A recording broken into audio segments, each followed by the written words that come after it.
가장 먼저 몸 주위가 약간 무거워지는 게 느껴져요. 여러분은 마치 부드럽지만 무거운 담요 아래서 자고 있는 것 같아요. 기분도 좋고 아무것도 하기 귀찮아요. 다행히도 여러분은 이 담요를 옮길 힘을 내요. 눈을 뜨니 이상해요. 어떤 푸른 빛에 둘러싸여 있어요. 눈을 비비고 싶은데 손 대신 촉수가 있다는 걸 알게 돼요. 여러분은 겁에 질린 것과 크라켄으로 변한 것이 믿기지 않는 부분은 건너뛰어 볼까요? 며칠 동안 존재에 관한 공포, 당혹스러움, 그리고 완전한 광기를 겪은 후에 마침내 진정할 수 있게 돼요. 이제 가장 무서운 해양 괴물이 되는 게 어떤 건지 알아봅시다. 자, 그 무거운 담요는 수압이었어요. 여러분이 숨어있는 깊이에서는 엄청나죠. 이걸 견딜 수 있는 생물은 거의 없어요. 거기로 승용차를 가져가면 무거운 물의 무게 때문에 산산조각이 날 거예요. 하지만 여러분은 크라켄이에요. 어떤 차보다 강하죠. 여러분의 몸은 이런 환경에서 붕괴되지 않아요. 두꺼운 탄력성이 있는 피부는 어떠한 압력에도 견딜 수 있고, 강한 근육은 이곳에서 자유롭게 움직일 수 있게 해줘요. 그리고 여긴 파란 빛이 나요. 너무 깊이 있어서 햇빛이 거의 들어오지 않아요. 수압 때문에 어디가 위인지 아래인지 구분하기 어려워요. 하지만 다행히도 여러분은 망원경의 렌즈처럼 수면에서 오는 빛을 포착할 수 있는 거대한 눈을 갖고 있어요. 보통 사람은 이 깊이에서 어둠 외에는 아무것도 볼 수 없어요. 하지만 여러분의 눈에는 야간 투시경 장치 같은 게 내장되어 있어요. 그래서 이 푸른 빛을 볼 수 있죠. 이 깊이에는 거의 아무것도 없어요. 끝없이 무거운 공허함만이 있을 뿐이죠. 몇 마리 물고기와 침몰한 배들의 잔해를 볼 수 있어요. 여러분이 여기서 만나는 바다 생물들은 꽤 특이해요. 아귀들이 있고 온갖 모든 종류의 투명한 오징어들이 있어요.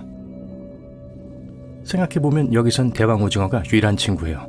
그리고 여러분은 대왕 오징어들에겐 왕과 같은 존재예요. 일반적으로 해저 가까운 곳에서 노는 건 꽤 지루해요.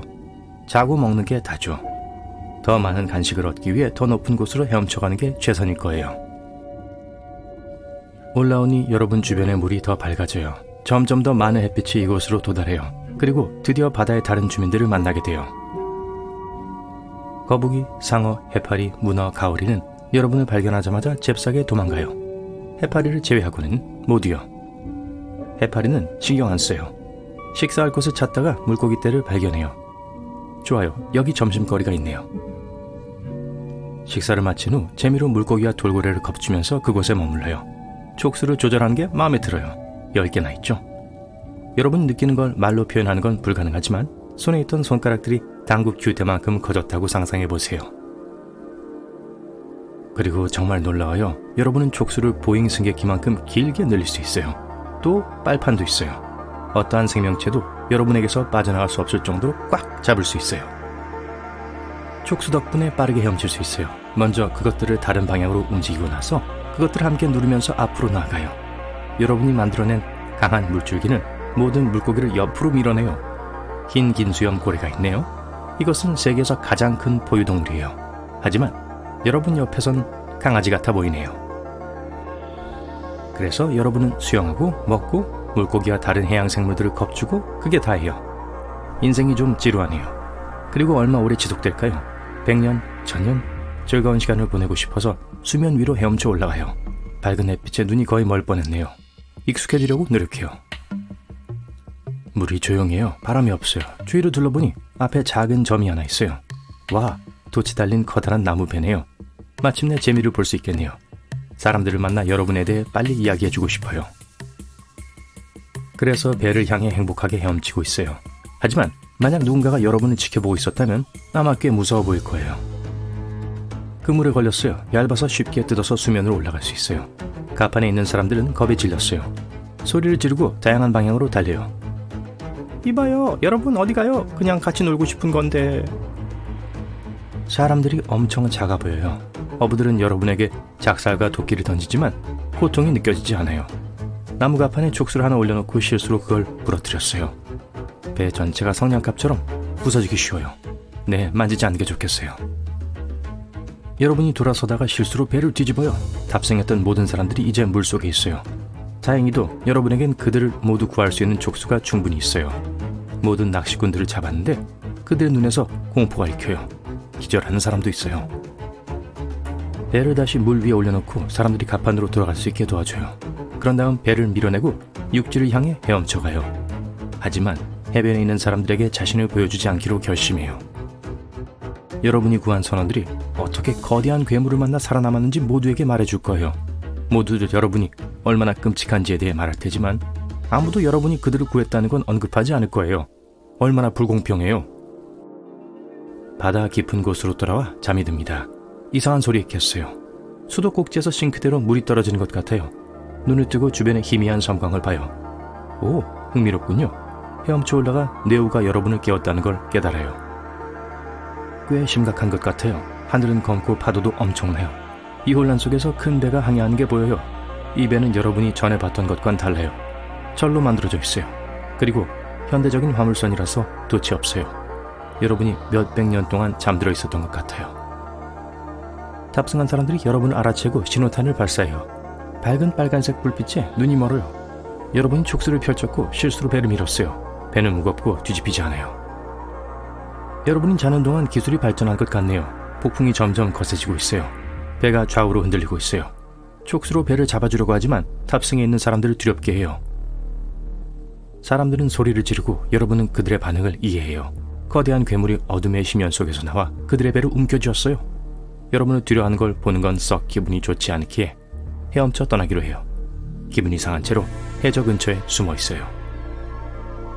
알고 보니 크라켄이 되는 건 그다지 즐겁지 않아요. 물고기들하고만 어울릴 수 있지만 물고기는 말을 할 수 없어요. 사람들은 여러분을 무서워하고 여러분은 그들을 불편하게 만들고 싶지 않아요. 이 세상에서 너무 외롭다고 느껴져요. 점심을 먹고 다시 잠이 듭니다. 이봐요, 크라켄씨. 제 말 들리세요? 목소리가 말했습니다. 여러분은 깨어나서 겁에 질려 몸서리를 쳐요. 누가 그랬죠? 플라잉 더치맨에 대한 이야기가 다 사실이었던 건가요? 방금 귀신이 여러분에게 말하는 걸 들었나요? 당신이 혼란스러워하는 거 이해합니다, 크라켄씨. 그러니 수면 위로 헤엄쳐 올라오면 모든 걸 알게 될 거예요. 몇 분 후에 여러분은 물 밖으로 나와 거대한 비행선을 봐요. 수면 위에 바로 떠 있어요. 하지만 가장 환상적인 건 가판에 있는 사람들이 여러분을 두려워하지 않는다는 거예요. 관심과 동정심으로 여러분을 바라보고 있어요. 그중 이상한 헬멧을 쓴 남자를 눈치채요. 안녕하세요. 이 텔레파시 장치 덕분에 당신과 대화한 사람이 저예요. 당신도 뭐든 생각할 수 있어요. 제가 들을게요. 24세기예요. 사람들은 동물과 물고기가 의사소통하는 기술을 발명했어요. 그들은 거의 모든 생물들이 아무 생각이 없고 본능에 따라 산다는 걸 발견했어요. 하지만 그때 사람들은 바다 깊은 곳에서 나오고 있는 뇌 활동을 감지했어요. 바로 여러분을 발견한 거죠. 여러분은 지구상에서 가장 지적인 존재 중 하나인 것 같아요. 그리고 사람들은 여러분과 소통하는 것에 관심이 많아요. 마침내 수세기 동안의 외로움이 끝이 났어요. 유람선 식당 테이블 위에 있는 음식이 간 만들어진 것 같아요. 다들 치우고 떠난 것 같아요. 여러분은 당황해서 밖에 있는 주가판으로 달려가요. 슬리퍼와 샌들이 많이 널브러져 있지만 주변에 사람은 없어요. 난간 위로 몸을 구부려 보니 유람선이 여전히 움직이고 있어요. 직원은 한 명도 보이지 않아요. 여러분의 맨 처음 추측은 모두들 어떤 이유로 어딘가에 모여 있다는 거예요. 그래서 여러분은 선장에게로 가요. 통제실에 도착하기 전에 길고 미로 같은 복도를 지나야 해요. 문이 활짝 열려 있고 누군가가 배를 정속 주행 제어로 설정해놨어요. 몇몇 시나리오들이 머릿속에서 펼쳐져요. 시나리오 1번은 여러분이 잠든 동안 다른 모두가 일어나서 여러분에게 장난을 치기로 한 거예요. 그래서 배 어딘가에 분명히 숨어 있을 거예요. 주변에 아무도 없어서 당황하고 있을 때 갑자기 튀어나와 멋진 파티와 케이크로 여러분을 놀라게 할 거예요. 여러분이 생각해낸 두 번째 시나리오는 모두가 유람선 여행을 즐기고 있는 동안 배가 우연히 탑승해 있던 동물을 포함한 모든 사람들과 4차원에 들어갔다는 거예요. 그렇다면 여러분은 왜 두고 간 거죠?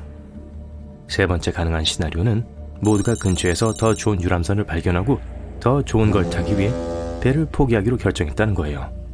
여러분에게 알려주는 걸 그냥 깜빡한 거죠. 하지만 왜 물건을 남겨두고 음식은 먹다가 만 걸까요? 여러분은 제어 장치가 뭘 의미하는지 알아내려고 해보지만 그냥 무작위의 장치와 반짝이는 빛들 뿐이에요. 공부할 팝업 매뉴얼도 없지만 꽤 빠른 와이파이는 있어요. 노트북을 켜서 이것들이 뭘 의미하는지 빠르게 검색해요. 여러분은 금방 배가 안전한 모드에 있고 물이 너무 거칠어질 때를 감지하는 자동 센서가 있다는 걸 알아내요. 소셜미디어를 열어 다른 사람에게 연락해보려 하지만 폰에 접속이 안 돼요. 케이블로 연결된 노트북만 작동돼요. 본토와 연락할 수 있는 무전기가 있어요. 전화를 걸어보지만 아무도 받지 않아요. 갑자기 알림이 떠요. 휴가 중이거나 고향에 있는 친구들의 사진을 보지만 거기엔 아무도 없어요. 아무도 없는 배경만 있어요. 여러분만 빼고 모두가 공식적으로 사라졌어요. 마지막으로 나머지 3개로 연락을 시도해보지만 아무도 받지 않아요. 유람선의 세부 사항 중 일부를 확인하다가 가장 가까운 선착장에 도착할 때까지 약 11일이 필요하다는 걸 알게 돼요. 지도를 보고 나서 나흘만 가면 되는 작은 외딴 섬을 보게 돼요. 이 유람선은 시속 37km인 20노트로 여행해요. 그런 동안 여러분은 배를 조사하고 멋진 장소들 중 몇 군데로 들어가 봐요. TV 광고에서 사람들이 없는 유람선의 텅 빈 배경을 보여줘서 좀 외로워 보여요.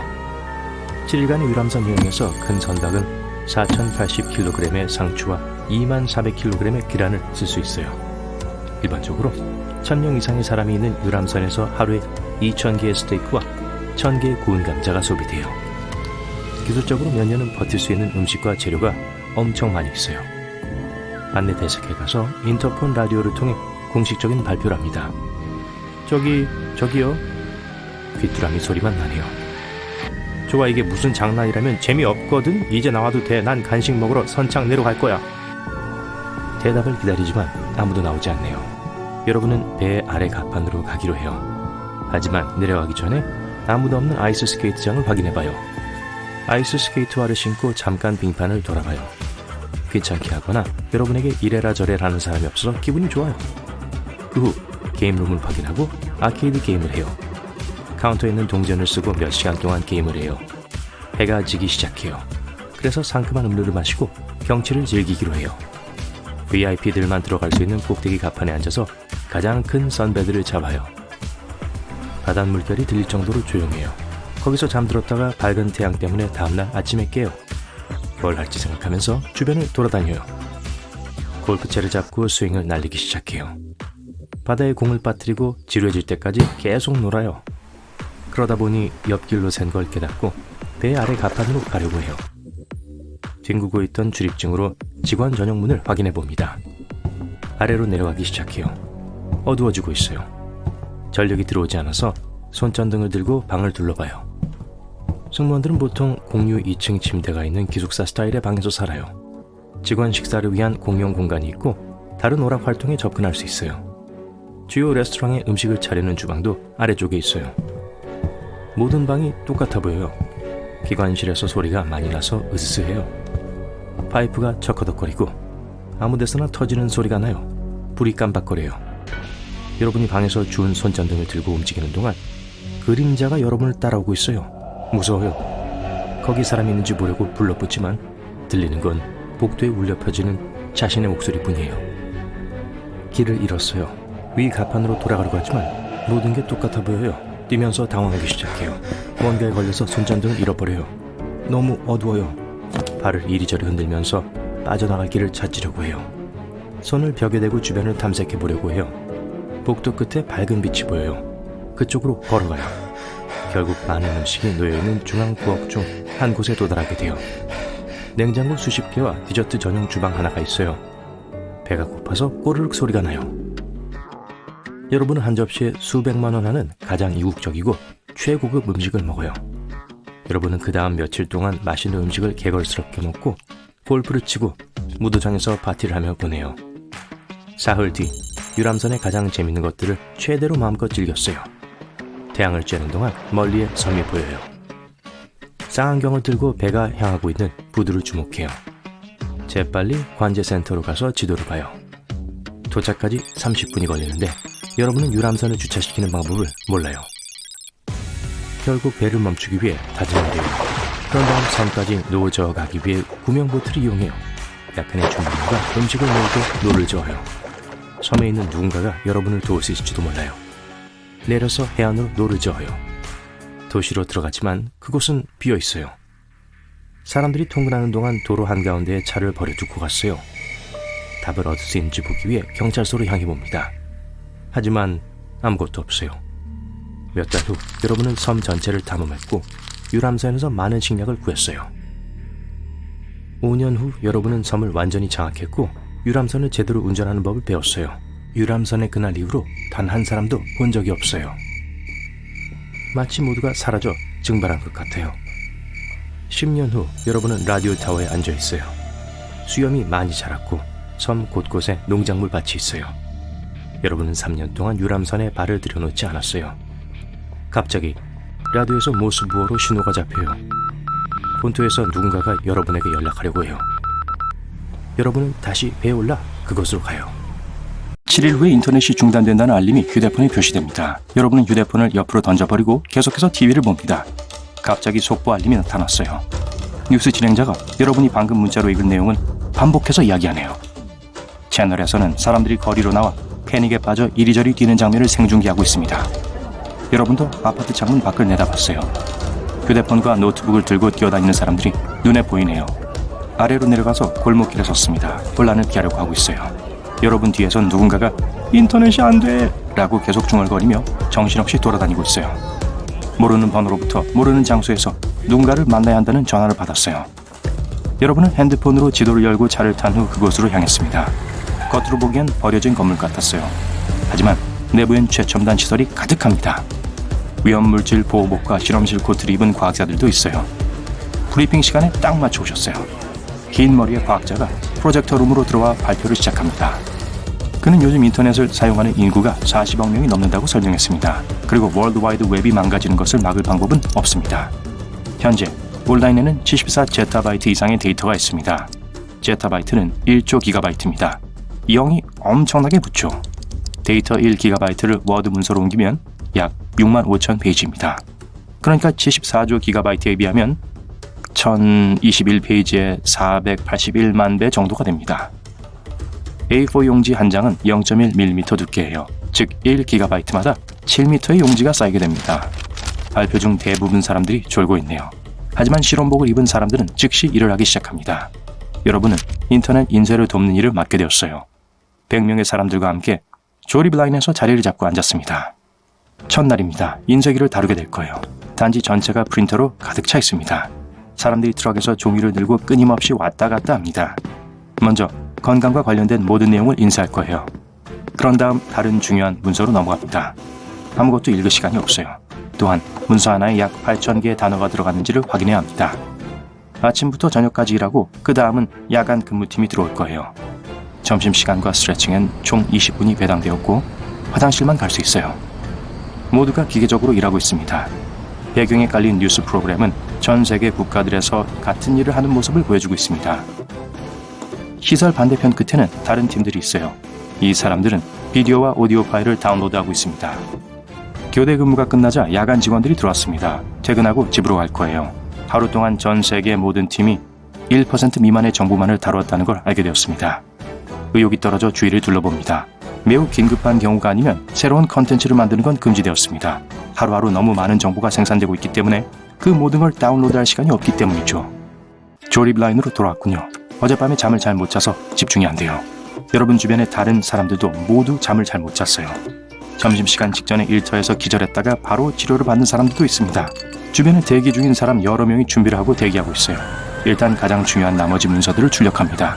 그런 다음 기사, 블로그 등과 같은 2차 데이터로 이동할 거예요. 근무 시간이 2시간 더 연장되었습니다.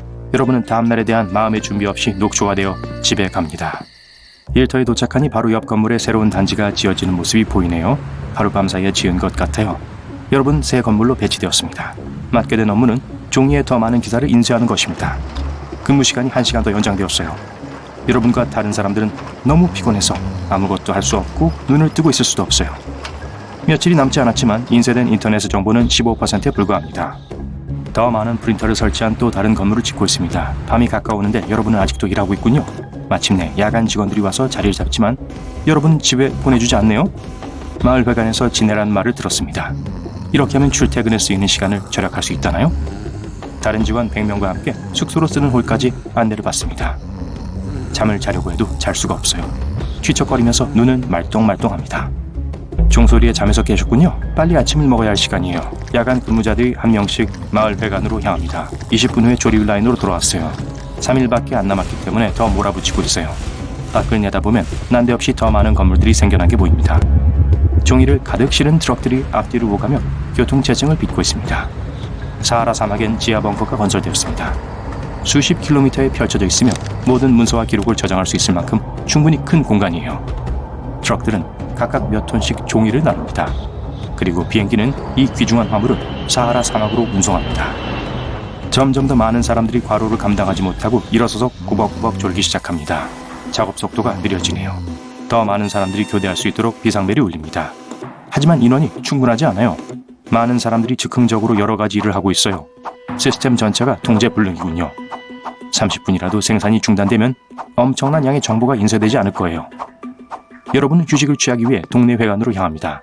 더 많은 신입 직원들이 도착하네요. 현재 이 시설에선 수천 명의 사람들이 일하고 있습니다. 조립 라인으로 돌아가서 인쇄를 계속합니다. 하지만 아무도 일할 기분이 아니에요. 완성이 이틀밖에 남지 않았음에도 불구하고 속도는 예상보다 느립니다. 뉴스에서는 거리에 있는 사람들이 여전히 공황 상태에 있다는 걸 보여줍니다. 많은 사람들이 직접 촬영을 하고 있지만 보관이 안 되기 때문에 소용이 없어요. 전 세계가 전날보다 2배로 일하면서 인터넷에 약 70%를 인쇄했어요. 하지만 종이가 떨어지고 있어요. 제지 회사에서 수요를 따라가지 못하고 있습니다. 마지막 날까지 종이가 남아있지 않을 수도 있겠어요. 엄청난 압박감을 느끼고 있습니다. 다들 긴장하고 있어요.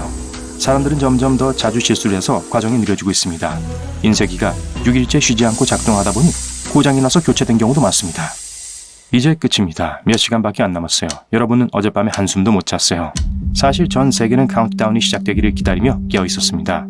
중요한 것은 모두 인쇄되었고 이제 더 사소한 것들만 남았어요. 하지만 여전히 그것들도 낭비해선 안 됩니다. 야간 근무자를 포함해 모든 사람들이 2배로 일하고 있습니다. 제지 회사에선 제때에 더 많은 종이를 생산할 수 있는 방법을 찾았습니다. 눈이 감기고 있어요. 몸이 약해졌습니다. 지금 제일 원하는 건 침대에 눕는 거예요. 배가 고프고 머리가 무겁게 느껴집니다. 영상과 오디오 팀은 공식적으로 모든 것을 다운로드하고 백업하는 작업을 끝냈습니다. 몇몇 나라에선 여전히 정보를 출력하고 있어요. 기계로 인쇄를 클릭하고 단어 수를 조정하며 여백을 고정합니다. 너무 오래 한 일이라 이젠 눈 감고도 할 수 있어요. 하지만 가끔씩은 정신을 차리고 일에 집중하려고 노력하고 있죠. 전 세계가 인터넷의 종말을 기다리고 있습니다. 데이터의 0.5%만이 인쇄되지 않은 상태로 남아있어요. 하지만 몇 분 후면 인터넷이 끊길 거예요. 3, 2, 1. 이제 인터넷은 공식적으로 더 이상 존재하지 않습니다. 사방에서 혼란이 일어나는 대신 사람들은 조용히 거리에 서 있습니다. 이 상황을 받아들인 것 같아요. 핸드폰은 이제 전화와 문자처럼 몇 가지 기본적인 일을 하는 데만 사용됩니다. 정보를 원하는 사람은 도서관과 서점에 갑니다. 첫 7일 동안 세계 경제는 혼란에 빠졌습니다. 기업들은 인터넷 없이 일할 수 있는 방법을 찾아야 했어요. 다들 계좌에서 돈을 인출해서 은행 시스템이 무너졌어요. 역사상 가장 격렬했던 순간을 위한 소셜미디어 뉴스와 해시태그는 더 이상 없습니다. 숨을 내쉬고 인터넷이 없는 최초의 날, 집으로 돌아갑니다. 때는 2160년입니다. 장소요 태평양입니다. 일본 앞바다예요. 바다는 잔잔해 보입니다. 적어도 표면적으로는요. 지금 해저에는 금이 가고 있어요. 쾅! 지구가 열리고 마그마가 뿜어져 나옵니다. 해저의 균열이 지진을 유발하고 엄청난 양의 에너지가 바다로 뿜어져 나옵니다. 이제 중력이 개입될 거예요. 중력이 물을 아래로 끌어당기고 점점 더 빨리 움직이게 합니다. 쓰나미예요. 고층 건물만큼 높은 파도가 시속 800km로 도쿄를 향해 치닫습니다. 수백만 톤의 물이에요. 사진을 찍는 것은 멋진 일이겠지만 지금 자연의 힘에 감탄할 시간이 없습니다. 쓰나미가 도쿄만을 덮치려고 해요. 쓰나미는 해안으로 덮쳐 지구상에서 가장 큰 구조물인 도쿄 피라미드 메트로폴리스를 공격하기 시작합니다. 그 높이는 2km예요. 엠파이어 스테이트 빌딩의 5배 높이죠. 콜로라도 덴버의 전체 인구에 해당하는 사람들이 한 건물에서 살고 일한다고 상상해보세요. 도쿄 피라미드 메트로폴리스 TPM은 한 번에 75만 명의 사람을 수용할 수 있습니다. 믿을 수 없을 정도로 이 구조물은 충격을 견디는데 쓰나미 에너지 대부분이 그냥 사라져버린 것 같습니다. 이번엔 공학기술이 자연에 맞서 이겼어요. TPM은 1804년에 설립된 시미즈 사회에 건설되었습니다. 피라미드는 가장 안정적인 구조입니다. 제 말을 못 믿겠다면 이집트에 있는 기자의 피라미드를 보세요. 4500년을 견뎌냈고 아직도 여전히 튼튼한 모습입니다. TPM은 물 위에 지어졌고 204개의 개별 피라미드로 구성되어 있습니다. 마치 포도송이가 층층이 쌓여있는 것처럼 보여요. 총 8층으로요. 하지만 각 포도알 하나는 라스베이거스 카지노 크기입니다. TPM은 사실 속이 비어 있습니다. 이것이 태풍과 쓰나미로부터 스스로를 방어하는 방식이죠. 바람과 파도를 정면으로 맞서진 못하지만 모든 에너지가 그것을 통과하도록 합니다. 로봇과 자율 제어 시스템이 이곳을 운영합니다. 태양, 바람 그리고 파도 에너지로 작동합니다. 피라미드는 통로로 연결되어 있는데 모두 약 137km에 이릅니다. 모든 것이 통로로 연결되고 AI가 유지하며 항상 피라미드 A에서 피라미드 B로 가는 가장 빠른 길을 찾아줍니다. TPM은 분명히 미래의 도시입니다. 하지만 인류의 기술은 아직 준비가 덜 되었습니다. 원래 기술자들은 해저에 판 36개의 기둥에 피라미드를 설치할 생각이었습니다. 만약 그 크기의 피라미드를 철과 콘크리트로 만든다면 자체 부하 압력만 해도 5천만 톤에 달할 거예요. TPM은 자체 무게를 견디지 못하고 무너져 바다로 가라앉을 거예요. 콘크리트보다 1000배 더 가볍고 강철보다 더 강한 무엇인가가 필요했습니다. 그렇다면 이 미래지향적인 물질은 무엇일까요? 이 옛날 자동차를 보세요. 이 자동차는 내연기관을 가진 지구상 최초의 자동차입니다. 1885년 도로에 등장했어요. 이건 인간이 우주로 쏘아 올린 최초의 인공위성입니다. 최초의 말없는 마차였던 자동차에서 우주로 향한 첫 번째 비행까지 점진적인 변화가 필요했을 뿐이에요. TPM은 그렇게 황당무계한 게 아닙니다. 우린 뭐든지 할 수 있어요. 그 해결책은 탄소이고 이는 어디에나 있습니다. 연필심에도 또 왕관이나 반지 혹은 공업용 드릴의 다이아몬드에도 있어요. 하지만 우리는 일반 탄소가 아니라 그래핀이 필요합니다. 그래핀은 우리가 나노튜브를 만들 수 있는 탄소의 한 종류입니다. 사람의 머리카락보다 더 얇지만 강철보다 400배나 더 강하죠. 그리고 가장 중요한 건 가볍다는 점입니다. 나노튜브는 화학물질, 산소 또는 물의 영향을 받지 않습니다. TPM이 이상적이죠. 쉽게 말해서 절대 녹이 슬지 않을 거란 의미예요. 시미즈사는 달에 있는 발전소, 수중도시, 사하라 사막을 거대한 오아시스로 변화시키는 등의 계획을 가지고 있습니다. 하지만 지구를 바꾸려는 건 그들뿐이 아니에요.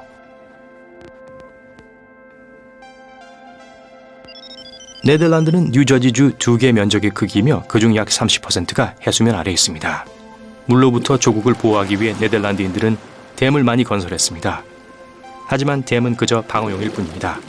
1986년 그들은 반격을 결심했고 바다에서 육지의 일부를 되찾기로 했습니다. 첫 번째 댐은 길이가 30km였습니다. 기본적으로 마늘 호수로 만들었어요. 두 번째 댐이 이를 마무리했습니다. 42년간의 노력 끝에 네덜란드는 로스앤젤레스보다 더 큰 완전히 새로운 지역을 갖게 되었습니다. 인류는 전 세계적으로 똑같은 일을 해왔어요. 홍콩, 필리핀, 이탈리아에서요. 물을 상대로 말이에요. 그렇다면 이미 땅이 있는 육지에 건축물을 짓는 건 어떨까요? 나사의 화성 임무 이전에 역사상 가장 비싼 프로젝트는 미국의 주간 고속도로 시스템 건설이었습니다. 그걸 끝내는 데는 약 35년이 걸렸습니다. 오늘날의 돈으로 약 600조 원이 들어갔어요. 그 돈으로 7만 4천 킬로미터에 해당하는 도로를 만들었죠. 이건 거의 지구 2바퀴에 해당합니다. 미국에는 2억 7천만 대 이상의 차량이 있는데 일본, 브라질, 인도 그리고 독일의 차량을 합친 것보다 더 많습니다. 하지만 순전히 노력이라는 측면에서 볼 때 로마의 도로는 훨씬 더 인상적이었습니다. 첫 번째 자동차가 등장하기 2000년 전 로마인들은 8만 킬로미터의 거대한 도로망을 건설했습니다. 그 도로는 아일랜드를 이집트와 또 터키를 스페인과 연결시켰습니다. 도로는 꽤 안전했는데 여행자들은 호텔에 머물거나 카페에서 식사를 하거나 가까운 우체국에서 편지를 보낼 수 있었어요. 지구 표면의 약 30%만이 육지입니다. 세계의 바다, 강, 호수는 생명체로 가득 차 있고 그 안에 살고 있는 모든 것의 목록을 만드는 것은 불가능한 일처럼 보였습니다. 하지만 80개국에서 온 2,700명의 과학자들이 그 일을 하기 위해 팀을 구성하기로 했습니다. 그 비용은 약 7천억 원입니다. 그 과학자들은 오래되고 새로운 종을 찾는 데 10년을 보냈습니다. 그것은 지금까지 시도된 것 중 가장 큰 과학 프로젝트 중 하나였습니다. 심지어 약 6천여 종의 물고기, 오징어, 그리고 해조류를 발견했습니다. 중국의 만리장성은 거대합니다. 2만 900km에 걸친 벽, 천연장벽, 측면 트렌치입니다. 알래스카에서 호주까지의 거리에 약 2배에 달하죠. 트럭도 불도저도 전기도 없이 2000년에 걸쳐 만리장성을 건설했습니다. 순전히 사람의 힘만으로요. 현대 중국은 건설 작업을 활발히 하고 있습니다. 2년 동안 중국은 미국이 지금까지 사용한 것보다 더 많은 양의 콘크리트를 건설에 사용했는데 엄청난 양이죠. 도로, 도시, 공항 등 모든 것이 거대합니다. 삼협댐은 현대의 만리장성이라고 할 수 있어요. 길이 2.3km 이상, 높이 180m. 후버댐보다 3배 더 많은 콘크리트와 강철이 사용되었습니다. 이건 세계에서 가장 큰 콘크리트 구조이고 약 40조 원이 들었어요. 100만 명 이상의 사람들이 댐 건설로 인해 짐을 싸서 이주해야 했어요. 스위스에는 지구에서 가장 길고 깊은 철도 터널이 있습니다. 눈 덮인 알프스 아래에 건설업자들은 56km의 터널을 팠습니다. 매일 200대의 화물열차와 여객열차들이 이곳을 통과합니다. 터널을 만들기 위해 파낸 바위의 양은 피라미드 5개와 맞먹습니다. 모두 합해서 약 15조 원이 소요되었어요. 이집트는 지구상에서 가장 오래된 나라 중 하나입니다. 하지만 지금 최신 도시 중 하나를 짓고 있어요. 도시는 싱가포르만 한 크기에 600만 명의 운 좋은 사람들이 살게 될 거예요. 아파트, 정부 청사, 오락시설, 심지어 오페라하우스도 생길 거예요. 그리고 센트럴파크를 누군가의 뒷마당처럼 보이게 할 공원도요. 완공되면 이집트의 새로운 수도가 될 것입니다. 왜 새로운 수도를 만드냐고요? 2050년이 되면 카이로 인구는 약 4천만 명이 될 거예요. 새로운 도시가 하나 이상 필요할 것 같은데요. 달로 가는 첫 비행에는 오늘날의 돈으로 약 300조 원이 들었습니다. 하지만 스페이스X는 가격에 구애받지 않아요. 그 회사는 2050년까지 인구 100만의 화성 식민지를 건설할 계획입니다. 일단 프로그램이 시작되면 여러분은 1억 원이면 화성행 티켓을 살 수 있을 것이라고 합니다. 하지만 가장 큰 과학 프로젝트는 단연코 국제우주정거장입니다. 2대의 보잉 747기와 같은 무게로 시속 28,163km의 속도로 우주 공간을 통과합니다. 그건 거의 초당 8km의 속력이에요. 우주정거장은 하루에 지구를 16바퀴 도는데 비용이 상당합니다. 다행히도 많은 나라들이 이 비용을 함께 부담하고 있어요. 하지만 확실히 은하계를 통틀어 가장 비싼 룸 서비스예요. 지구에서 우주정거장까지 물 한 병을 배달하는 데는 1,000만 원이 듭니다. 그 정도 가격이라면 탄산수인지 생수인지 확실히 물어보는 게 좋겠어요. 발은 약 7,000개의 신경 말단의 고양이에요. 이렇게 민감해야 균형을 유지하고 넘어지지 않을 수 있어요. 이 모든 신경들은 끊임없이 뇌로 정보를 보내요. 상마신 전체로부터 받는 데이터보다 더 많은 힘을 사용하죠. 그래서 압박을 받거나 온도의 변화 또는 레고와 같이 날카로운 것을 밟게 되는 일이 생기면 굉장히 아픈 거예요. 레고 블록은 세계 플라스틱 폴리머 성분으로 만들어졌어요. 그게 레고를 내구성을 좋게 하고 강하게 만들죠. 레고를 압축하려면 큰 말이나 피아노가 필요할 거예요. 단단한 표면에서 한 곳에 무게를 모두 싣고 레고를 밟으면 그 모든 엄청난 힘이 여러분에게 반격할 거예요. 그 힘이 거대한 신경뭉치로 바로 들어가면서 상황을 더 악화시키죠. 부드러운 양탄자 위에선 약간 낮지만 그렇다고 문제가 해결되는 건 아니에요. 레고는 야기한 모든 고통에 대해 죄책감을 느껴 심지어 반 레고 슬리퍼를 만들었어요. 뒤가 열려있고 오른쪽과 왼쪽 발에 다 맞는 슬리퍼예요. 깔창에 패딩이 엄청 들어있어서 커다란 벽돌을 밟아도 아무 느낌이 들지 않을 정도죠. 그 슬리퍼는 1,500켤레의 한정판이었어요. 무작위의 레고 팬들은 회사로부터 그걸 선물로 받았어요.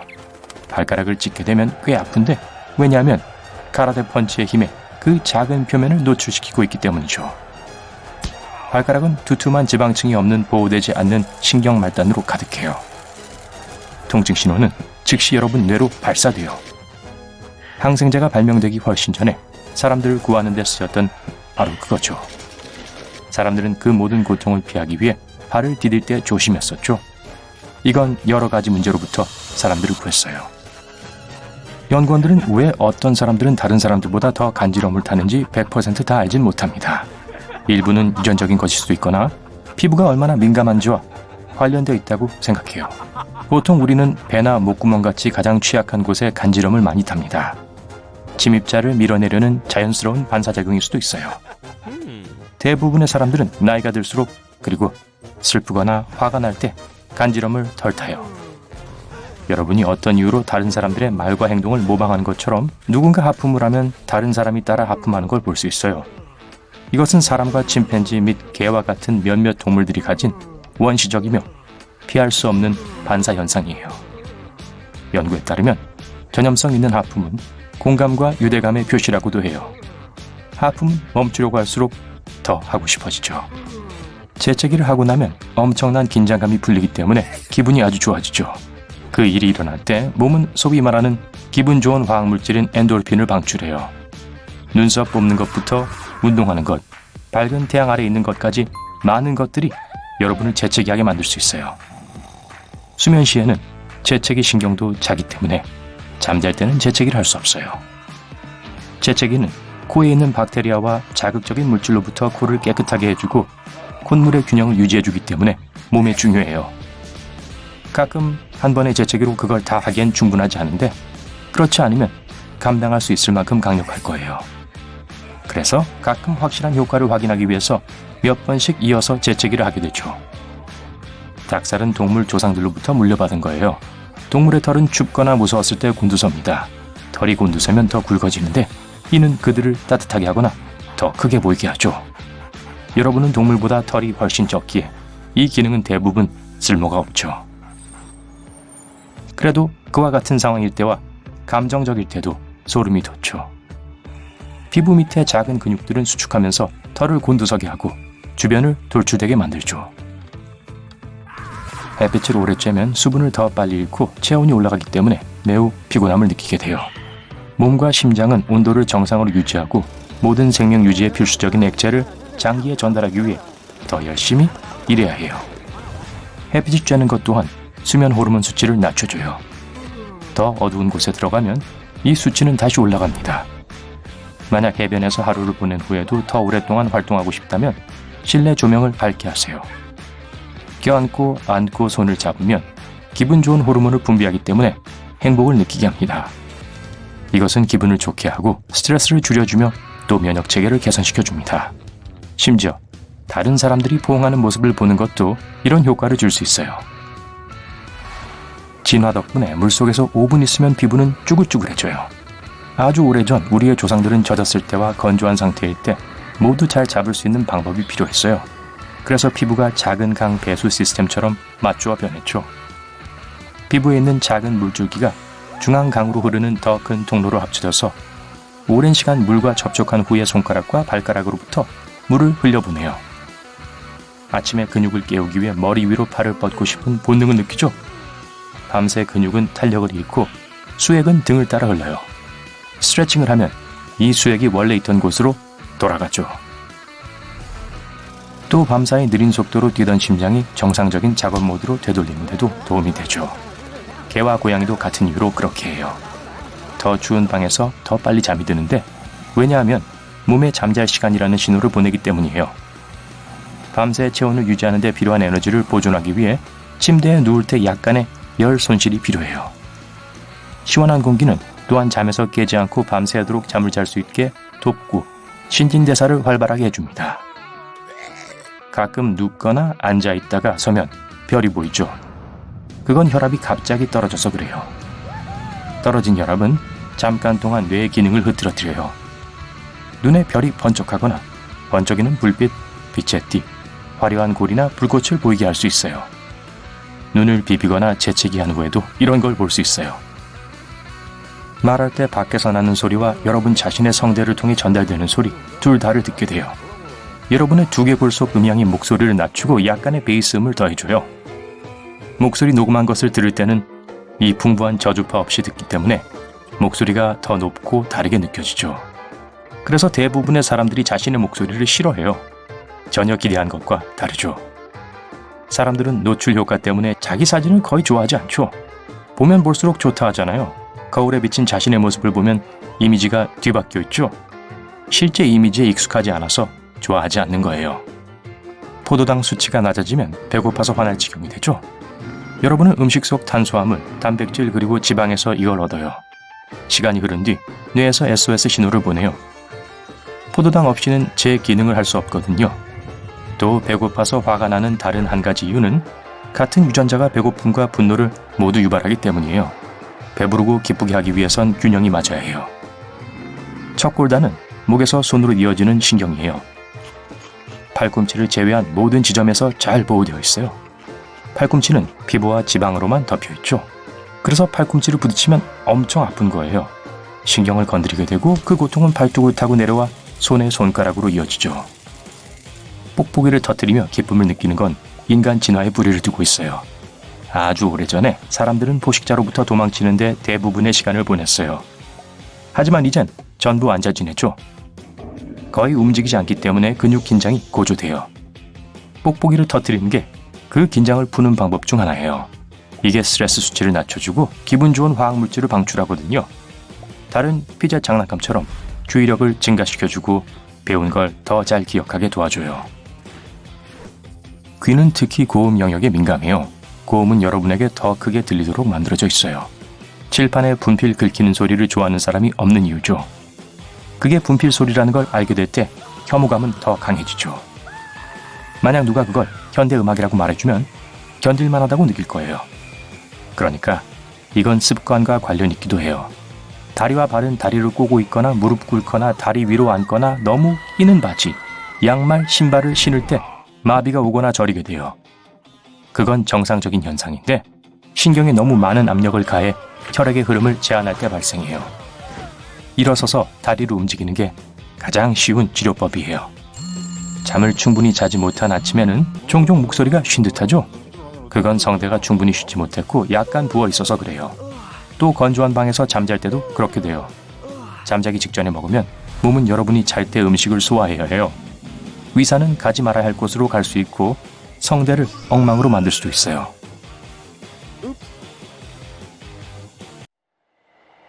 네, 얼음이네요. 사방으로요. 눈길이 닿는 모든 곳까지 전부요. 하얀 사막이 다른 정착민들이 살고 있는 동굴 입구를 덮고 있어요. 모두들 따뜻한 모닥불 주변으로 모여서 그 전날에 눈을 얼마나 많이 봤는지 서로서로 이야기를 하고 있어요. 몇몇은 30만 년 전 사람들이 재미로 무엇을 했든지 술래잡기를 하고 막대기를 던지면서 뛰어다니고 있어요. 여러분은 지구를 걸어다닌 최초의 호모 사피엔스 중 한 명이에요. 다른 사람들은 자거나 눈을 감고 쉬고 있어요. 동굴 안은 배에서 꼬르륵거리는 소리만 들리는데 마치 야생동물이 도사리고 있는 것 같은 소리죠. 동굴 입구를 내다보니 폭풍이 거친 게 보이네요. 도구를 챙겨 단체로 나가볼 시간이에요. 확 트인 야생에서 눈에 덮인 열매와 아마 먹을 수 있을 것 같은 식물을 발견해요. 하지만 부족 전체가 먹기엔 충분하지 않죠. 빙하기라서 어디에도 식물이 많이 자라지 않는 상황이에요. 친구 중 한 명이 눈 속에서 큰 발자국을 발견해요. 추격전을 시작합니다. 뭔진 모르지만 며칠간은 우리 모두가 먹을 수 있을 거예요.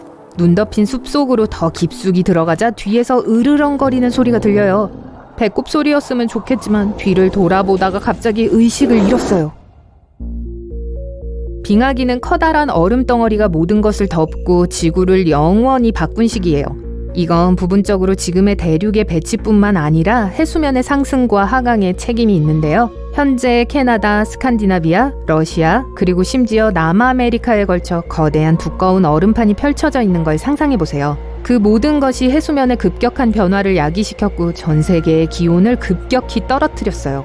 그리고 전 한 번의 빙하기만을 이야기하는 게 아니에요. 여러 번 있었거든요.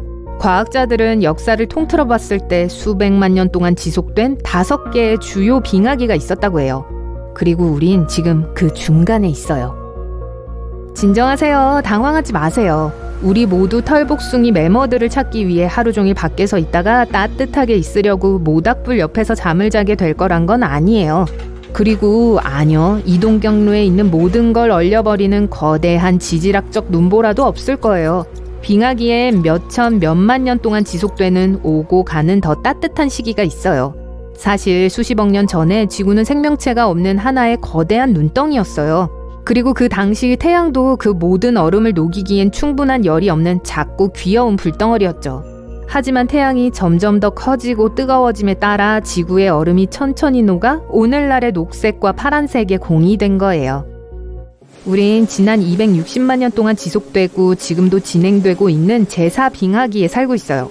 고래나 상어 같은 동물들은 이 최근의 빙하기에 번성했어요. 이들은 오랫동안 먹이사슬의 꼭대기에 있었고 그 밑에는 바다표범, 특정 종류의 물고기, 수달, 그리고 저 밑에 있는 작은 플랑크톤까지 있죠.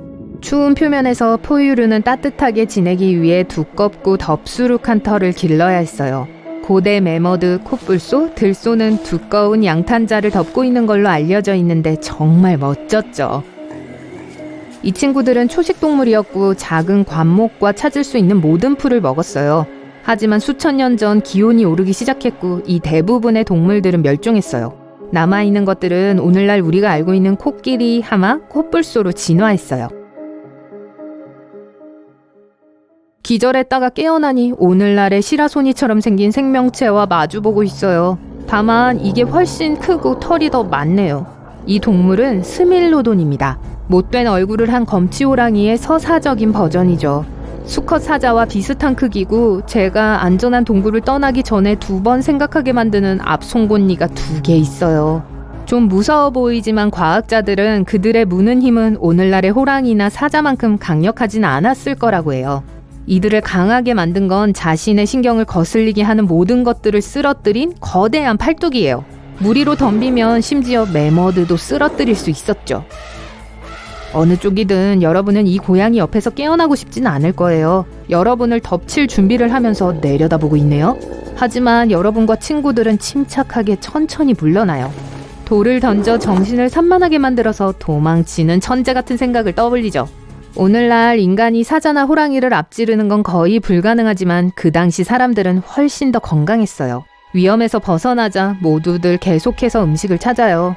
어두워지는데 동굴에 가져갈 걸 아직도 못 찾았네요. 갑자기 뭔가 타는 냄새가 나요. 멀리서 하늘로 피어오르는 가느다란 연기 기둥이 보여요. 다른 정착지인가? 여러분과 친구들은 서로를 바라보면서 조심스럽게 연기 쪽으로 다가갑니다.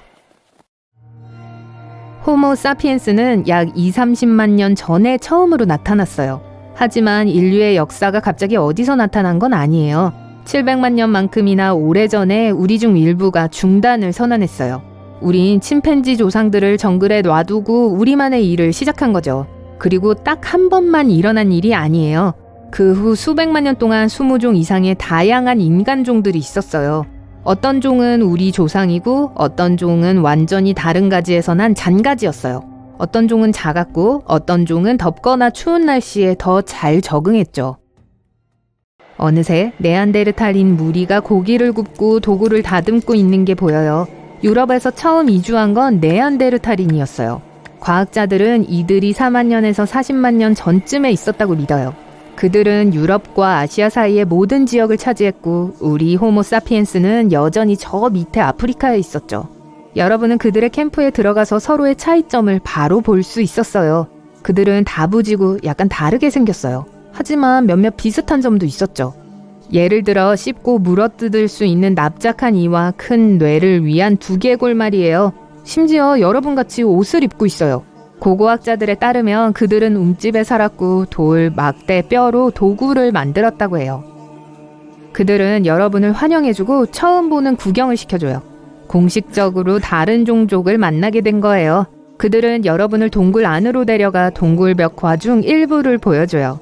이들은 이 시대 최초의 예술가들이에요. 스페인에 있는 동굴처럼 이들의 많은 갤러리는 오늘날에도 여전히 주변에 있어요. 미니멀한 사슴 그림, 커다란 손자국. 여러분은 이들의 그림 스타일을 알아요. 이들은 또한 보석 제작에도 조금 손을 댔어요. 독수리 발톱과 동물의 송곳니로 목걸이를 만들었죠. 또 아마 이들은 불을 이용한 최초의 사람들이었을 거예요. 번개가 나무를 쳤을 때 또는 그중 한 명이 다른 바위에 돌을 떨어뜨려 불꽃이 일어났을 때 알아냈을까요? 사실 아무도 제대로 알진 못해요. 하지만 불을 다시 만들어서 몸을 따뜻하게 하고 요리하고 어둠 속에서 보고 자신들을 보호하기 위해 사용할 수는 있었어요.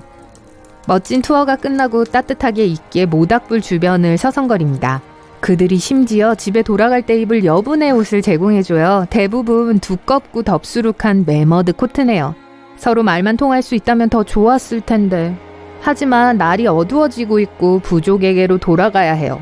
여러분은 작별 인사를 하고 사슴 그리는 법을 가르쳐준 것과 음식 한 포대에 감사를 표합니다.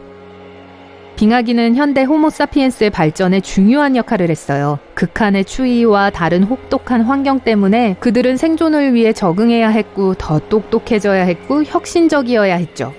발달된 도구들을 개발했고 심지어 옷을 꿰매기 위해 뼈 바늘을 사용했어요.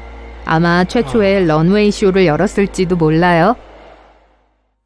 기후가 따뜻해지기 시작했을 때 그들은 계속 살기 위해 농업 기술을 개발했고 주로 강이나 호수 같은 큰 물 근처에 정착했어요. 다른 사람들은 바다와 바다 근처를 선택하기도 했고요. 그들은, 제 말은 우리들은 동물을 길들인 첫 번째 사람이기도 해요. 수십만 년 앞으로 빨리 감아볼게요. 그리고 우리가 여기 있네요. 난쟁이 투명상어.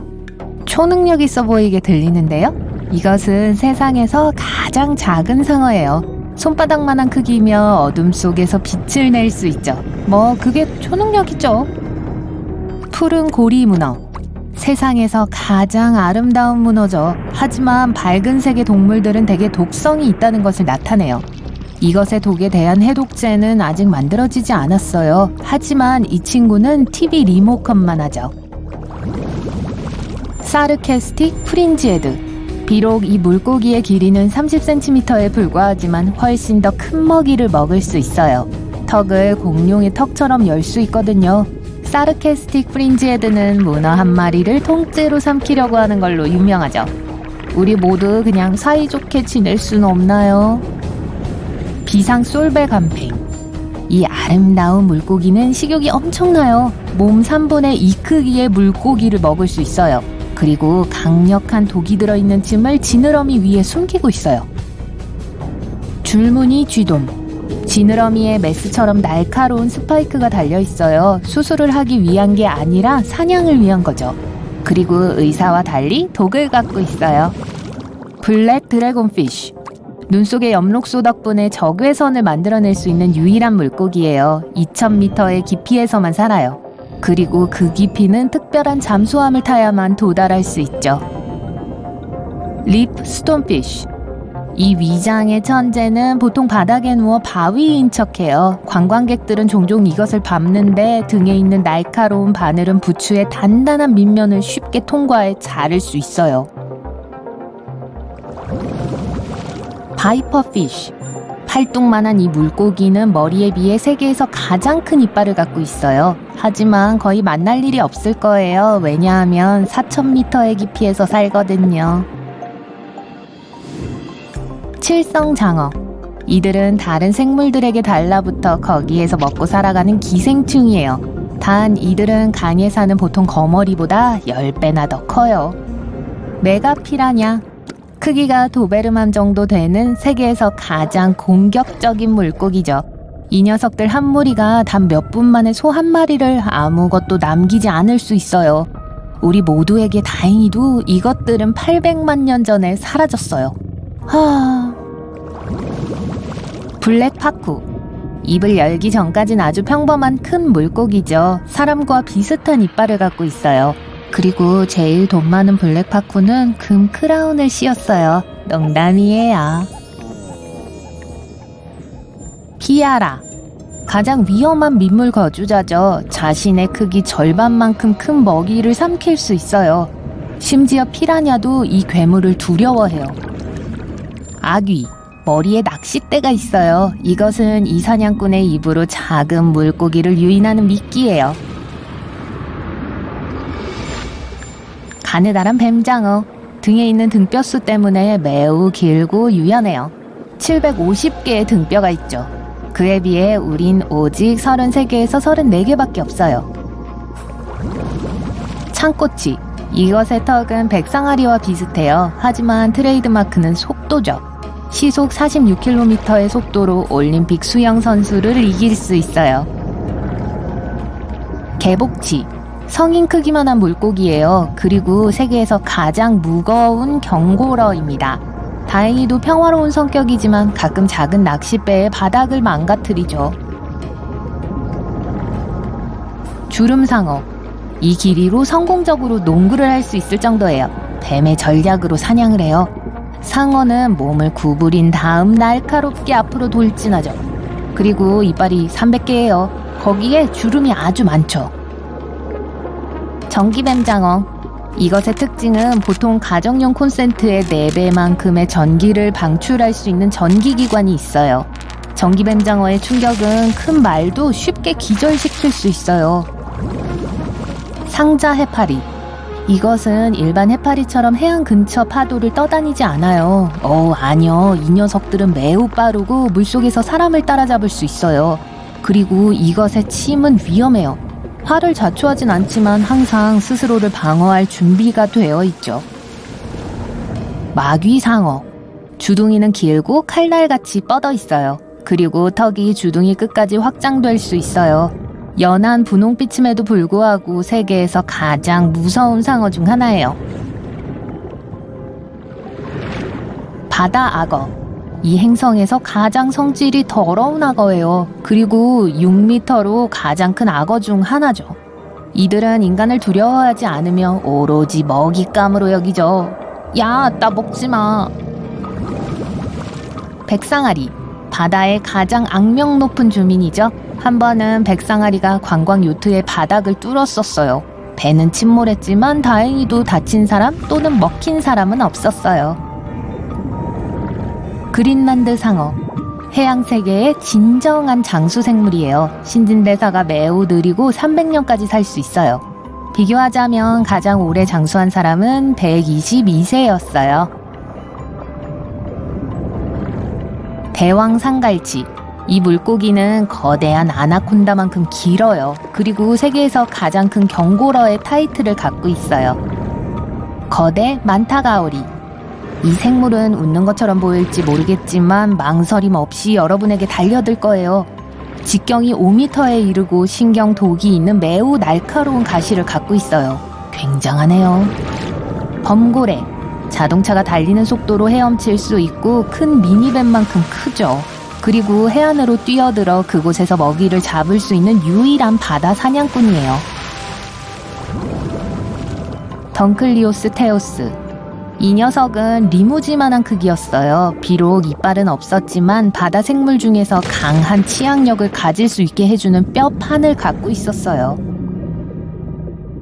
카메로케라스.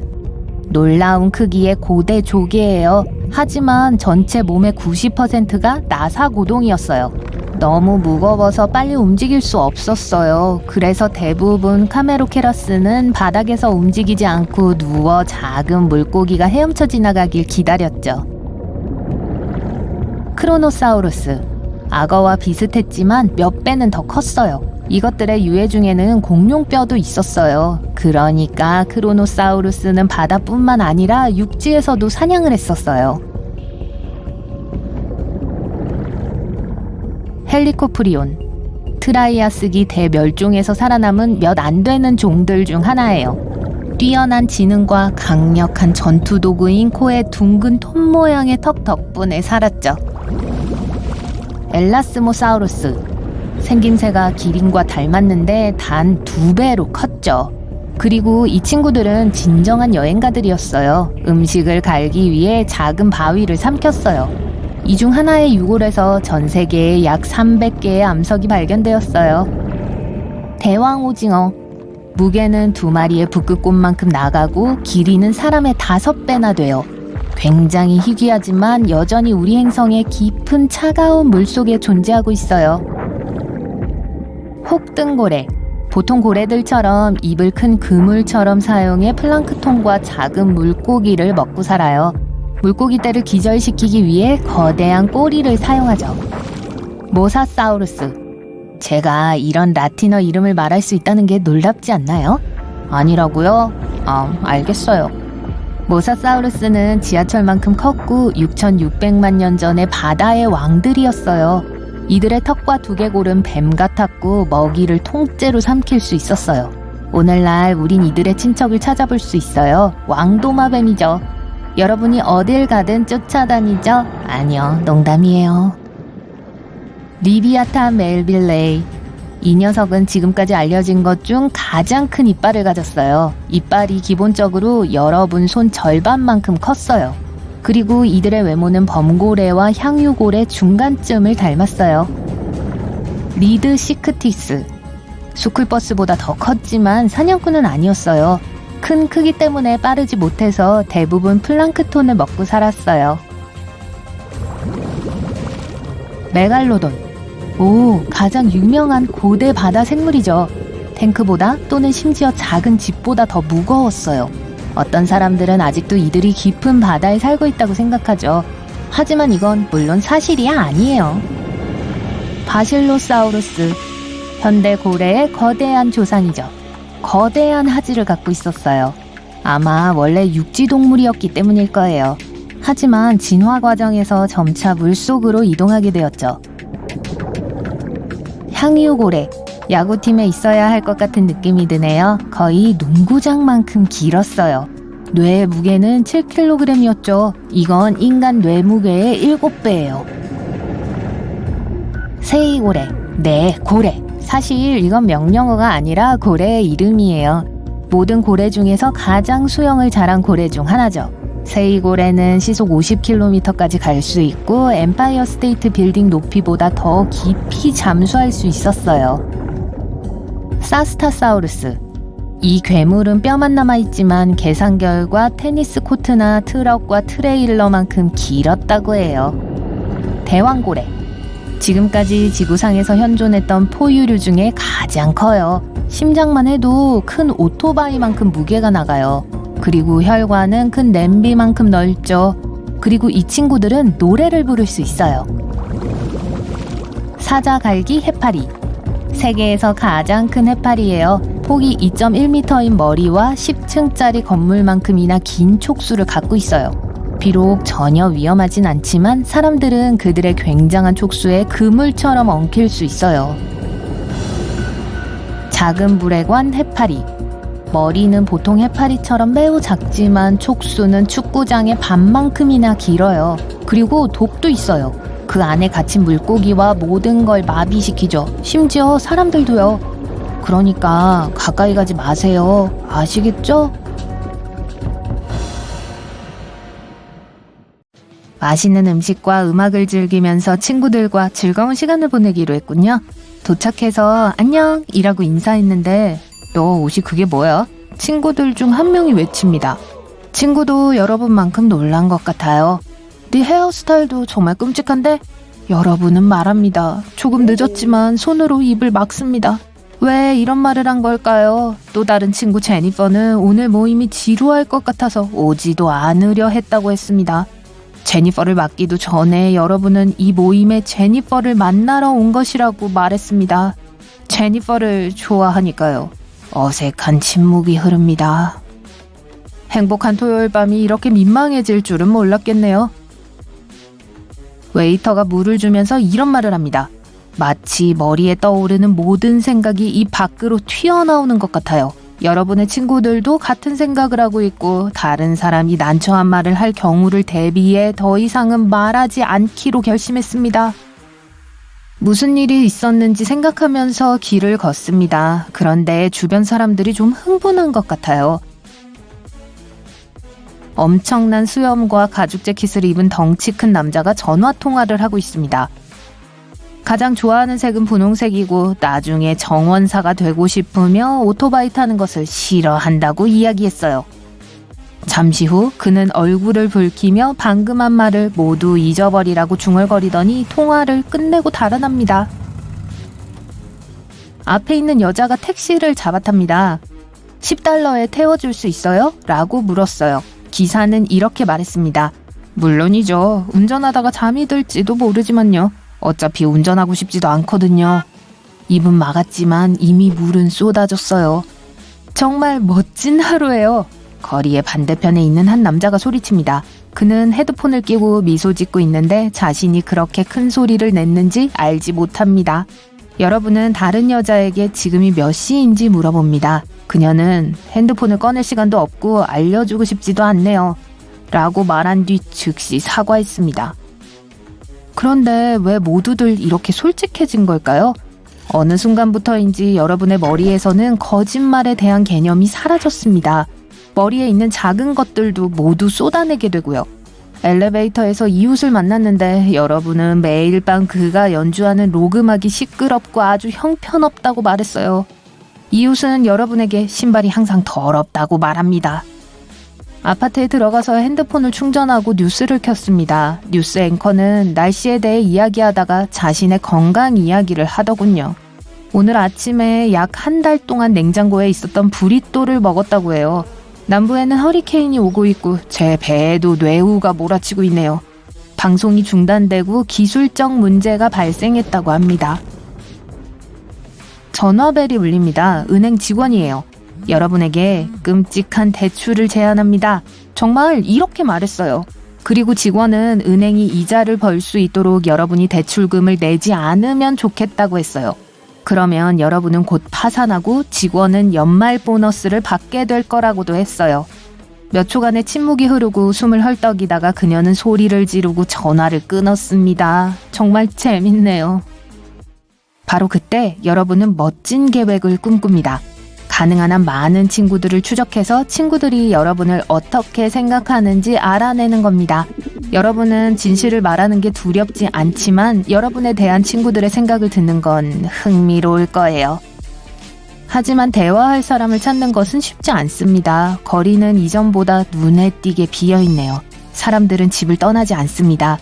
다른 사람들의 면전에 끔찍한 말을 하는 게 두려우니까요. 어떤 사람들은 그저 수줍음을 느끼고 어떤 사람들은 모든 친구들을 잃을까봐 두려워합니다. 이 새로운 세계에서는 아무도 자신의 진심을 숨길 수 없습니다. 엔터테인먼트 산업은 붕괴되고 있습니다. 비디오 게임 회사들은 자신들이 어떤 종류의 제품을 개발하고 있는지 거짓말을 할 수 없습니다. 만약 어떤 결함이나 버그가 있다면 CEO는 모두에게 털어놓습니다. 더 이상 아무것도 숨길 수 없어요. 주식은 완전히 폭락하게 됩니다.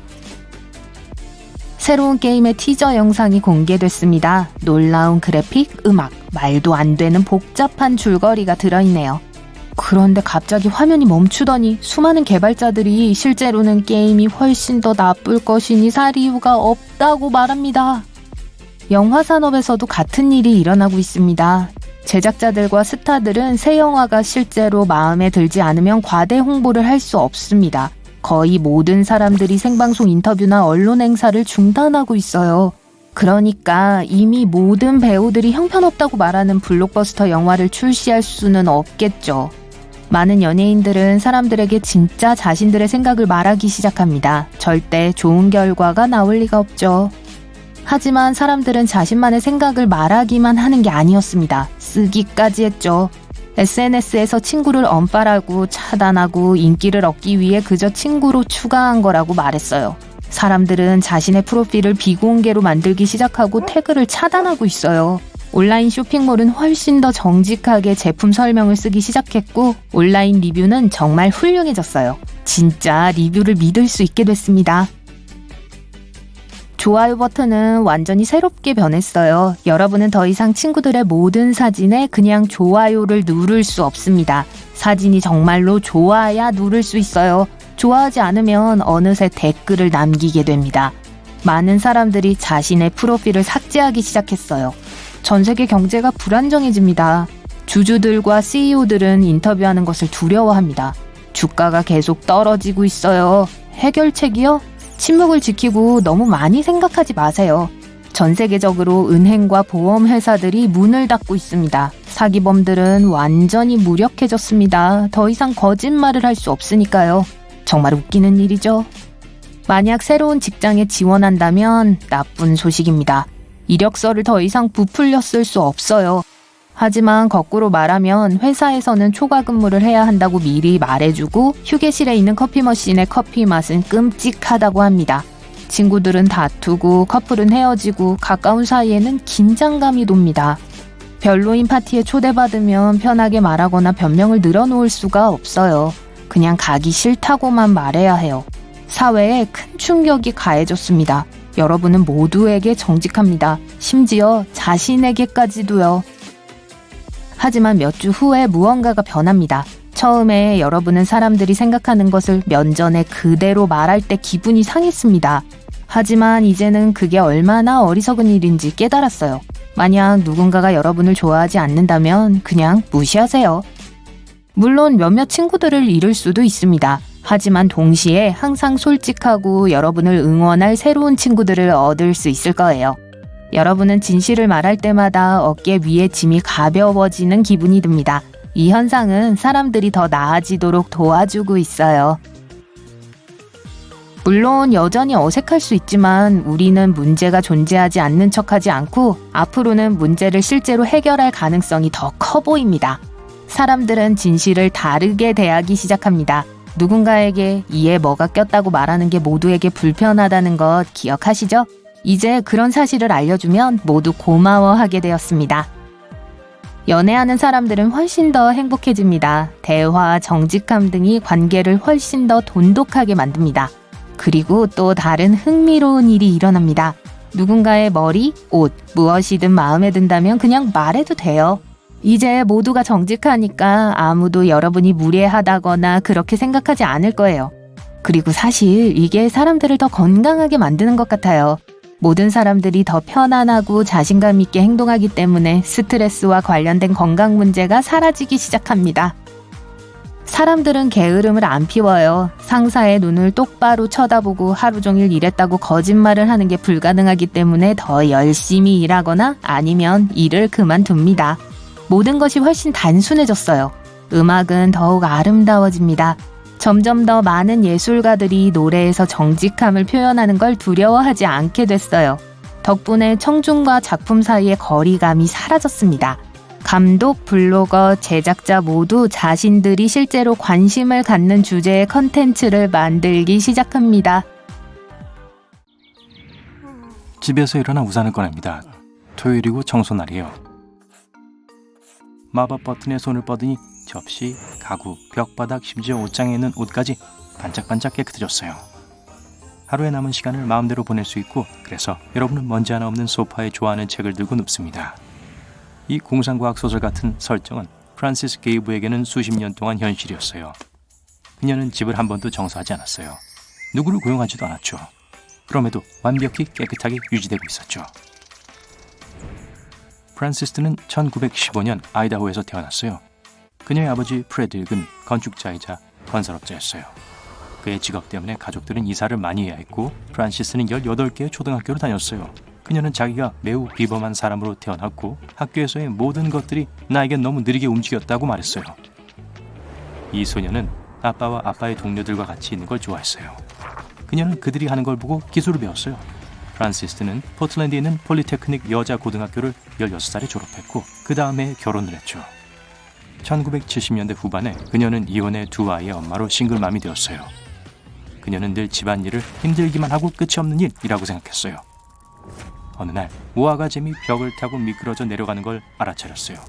프란시스는 너무 화가 나서 이 모든 것을 완전 끝장내기로 결심했죠. 정원 호스를 꺼내 잼을 제거하고 스스로 청소하는 집을 직접 디자인하기 시작했어요. 그녀는 자신의 오리건주 집을 거대한 바닥에서 천장까지 이어진 식기세척기로 바꾸는데 10년 이상이 걸렸고 수천 달러의 자비를 사용했어요. 1984년에 모든 게 완성되었죠. 프란시스는 자체 청소하는 건물 공사로 공식적인 미국 특허를 받았어요. 완전히 청소를 자동적으로 해주는 68개의 개별 장치로 구성되어 있죠. 모든 방 천장에는 스프링클러가 있어요.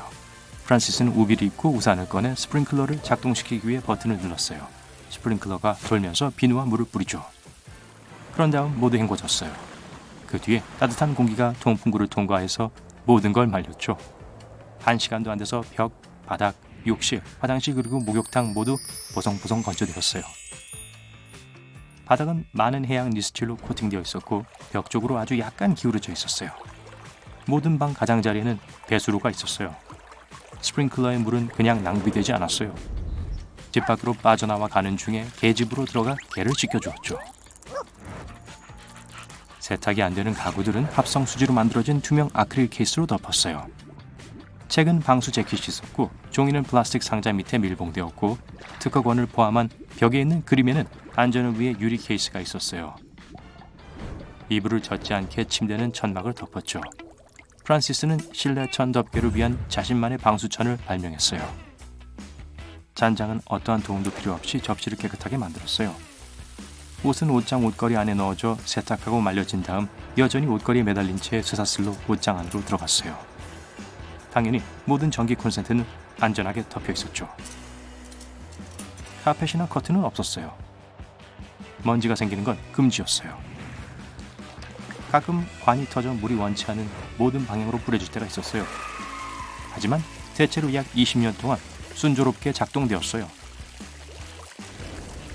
프란시스는 더 많은 자체 청소집들 그리고 심지어 자체 청소하는 사무실 건물, 병원, 그리고 전 세계의 마을들을 꿈꾸었어요. 그녀의 아이디어는 청소에 진절머리가 난 미혼모와 여성 그리고 건강상의 문제로 청소를 못하는 사람들을 돕는 것이었어요. 그녀는 미국을 여행하면서 자신의 발명품에 대한 강의를 하고 디자인 모델을 보여주었어요. 그녀는 신문과 TV에 출연했지만 그 아이디어는 결코 성공하지 못했어요.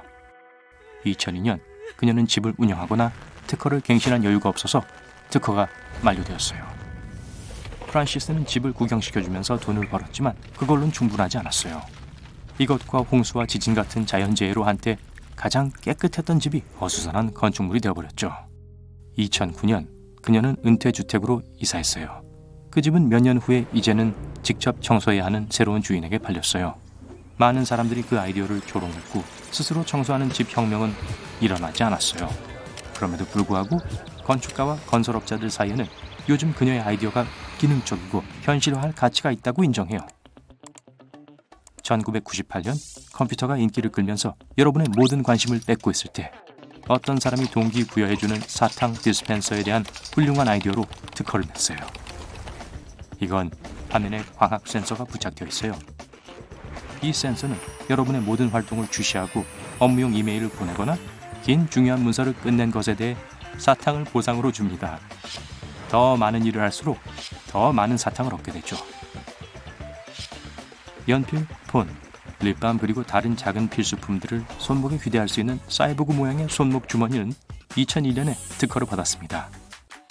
가을에 나뭇잎 긁어 모으는 일을 즐기지 않는다면 여러분은 아마 이 발명가의 독특한 해결책인 사람의 자연스러운 신체 움직임과 일치한다는 말을 좋아하게 될 겁니다. 나뭇잎 모으는 바지는 바짓가랑이에 지퍼가 달린 유연한 관이 있으며 그 중간에 걸으면서 나뭇잎을 모으는 망이 달려 있어요. 나중에 남은 나뭇잎 더미를 쉽게 제거할 수 있어요. 온실 헬멧은 대도시 사람들에게 자연을 가져다 주기 위해 고안되었어요. 선반에 작은 식물이 올려진 머리에 자체 폐쇄적인 김이 서리지 않는 돔을 쓰는 거예요. 숨을 내쉴 때 식물들이 모든 나쁜 요소들을 처리하고 여러분에게 가장 순수한 산소를 재충전시켜줍니다. 헬멧에는 돔 밖에 있는 사람들과 의사소통할 수 있게 인터컴 시스템이 장착될 수 있어요. 반려동물이 있지만 하루에 24시간 내내 반려동물이 원하는 관심을 몸소 줄 수 없는 경우라면 자동으로 반려동물을 쓰다듬어주는 기계에 고마워하게 될 거예요.